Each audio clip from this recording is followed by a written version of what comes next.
এই এত গরমে যদি আম পোড়ার শরবত না বানাতাম তাহলে মনে হয় সত্যিই ঠাকুর আমাকে পাপ দিত।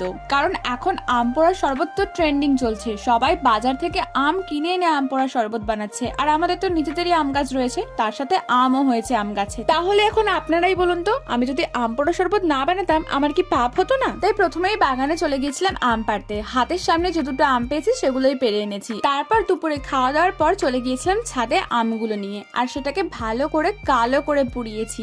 কালো হওয়া যায় কিন্তু, না হলে আমের ভেতরটা ভালো করে সিদ্ধ হবে না। আম পোড়ানোর পর আমের খোলাটাকে ভালো করে ছাড়িয়ে ফেলে দিয়েছি। তারপর একটা পাত্রে জল নিয়ে আমের আটি থেকে সমস্ত শ্বাসগুলোকে ভালো করে বের করে নিয়েছি। তারপর আবার কি, আমটা যে পরিমাণ টক হবে ততটা পরিমাণ আপনাকে চিনি দিতে হবে আমের শরবতটাকে মিষ্টি করার জন্য। তারপর একটা হাত ঘুরনির সাহায্যে জলের সাথে আমটা মিশিয়ে দিয়ে জলজিরা আর লেবু রস মিশিয়ে দিয়েছি। আর তারপরে ওপর থেকে বরফের টুকরো দিয়ে ঠান্ডা ঠান্ডা সার্ভ করেছি আম পোড়ার শরবত।